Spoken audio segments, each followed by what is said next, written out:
Hey guys, welcome back to my YouTube channel. Today is my 1 year anniversary since starting content creation. I posted my first ever YouTube video today, September 5th, and yeah, it's been quite the journey. I'm glad that I'm still doing content creation and still sticking to it. I can't believe a year passed by. Like, that went by really fast.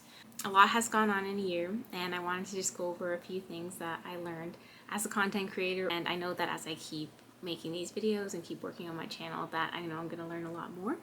So yeah, let's get into it. So the first thing that I kind of wanted to talk about, something that I struggled with a little bit over the year, but then kind of realized what was important, was building community over going viral.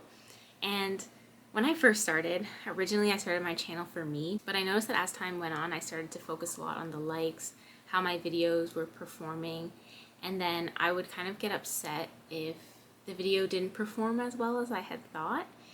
And it kind of affected my creative process because then I was trying to focus on making content more so for the algorithm and for the point of going viral rather than making it for me and actually embracing my own creativity, not just following specific trends and things just to boost up my subscribers and things like that. You kind of find your people as time goes on, as you make your videos. The right people will come across your content and they'll stick around. And that was something that I started to really appreciate when I would kind of go off the grid for a little bit and then come back, and I would see my same subscribers that would comment on my videos, and I just really appreciated that. Another thing that I learned as a content creator over this year was how draining it actually can be to make content and to be on camera. I've had a lot of days where I would have video ideas and then I would sit down and try to film and it just wouldn't go right. I would feel insecure about how I looked, or just not really able to get my thoughts out just because there's so much going on in my head or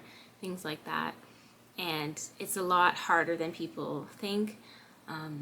Sometimes just showing up for yourself online is just really hard. And I went through a period of that where I just didn't want to film at all. I kind of lost creativity and other ideas there. But I realized that even on those days where it can feel a lot harder to film, those are also the best days to pull out your camera too. Not to say that you can't take breaks, and some days you really just need to disconnect from content creation. But I know for me that when I show up, when I'm not feeling at my greatest, the content comes out a lot more authentic, and I'm really able to show my true self and exactly how I'm feeling, emotions and all. And usually sometimes my videos actually come out pretty good when I'm least expecting it, or I'm thinking that I'm not really going to be able to get much talked about because I'm just not having the greatest day. But definitely just keeping that in mind throughout my content creation journey was important, that I was just going to have good and bad days like with anything, and I shouldn't be too hard on myself if I was having a bad day when it came to filming my content. The third thing that I learned is if your video flops, that doesn't necessarily mean it's a failure. And I think as a content creator, we place a lot of importance on the likes, the views, etc. When we post a video. Sometimes if we don't get those views or likes, etc., we assume that the video is automatically bad. And I definitely went through a period of that where I felt that way a lot. And as time has gone on, I've kind of created my own criterias for success for my videos. Even if they don't get a lot of views, I like to think about how I felt when I was making the video, how I felt when I was editing it. Was I happy with the final product myself? Because even if it didn't, do well, or the algorithm just didn't push it out there, I still have come to terms with some of that with some of my videos where I thought, wow, this is a really great video, everyone's gonna like this, and then it just, nothing happens, it doesn't do very well.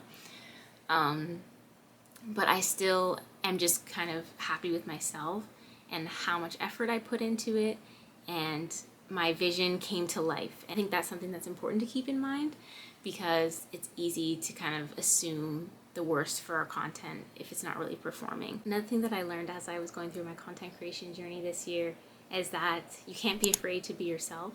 And I struggled with that a lot. I was worried about how I was filming, what exactly I was filming. And I still have my days, like that's just understandable, especially when you're trying to build a social media presence. But even just the other day, I made a product review video on the water bottle that I got, like the Awala tumbler. And I made it in my car, like just for fun. I went back to the park where I made my first YouTube video ever, and I made the review.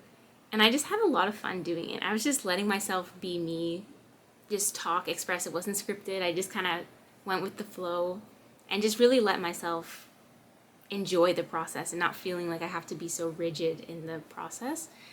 And it was just a lot of fun. Finally, this was something that kind of just came to mind. I didn't think that I would really share this, but I just realized how much of a privilege it is to really be able to share everything that I want to share on social media and through my content. It's just really nice to have the ability to just craft all this together, film on my camera, edit it on the software, add in edits, everything. Like, there's no real limits, I guess, to what I can do with my content. Even if it doesn't get very far in terms of views, I'm still really just allowing myself to foster all that creativity and then put it out there for people to see. And yeah, it just feels really good to have that. Despite all the things that I've learned, I'm definitely happy with how things have gone throughout the year. I'll just be honest though, I feel like in my earlier videos I looked a lot happier, and I think I was just at a different point in my life then. So it's kind of, even though it's a bit sad that I don't feel like I look as happy as I did in the previous videos, at least I can, look back at those experiences and just work towards getting back to that same spot in my life again. Obviously things have changed, and I've gone through a lot of different, and I'm going through a lot of different life experiences right now, but I just feel really grateful that I have all these videos to look back on and have things to strive for based on all those videos that I posted. So yeah, that's my 1 year YouTube update and the things that I learned as a content creator. I hope that you enjoyed this video, and I'll see you in the next one.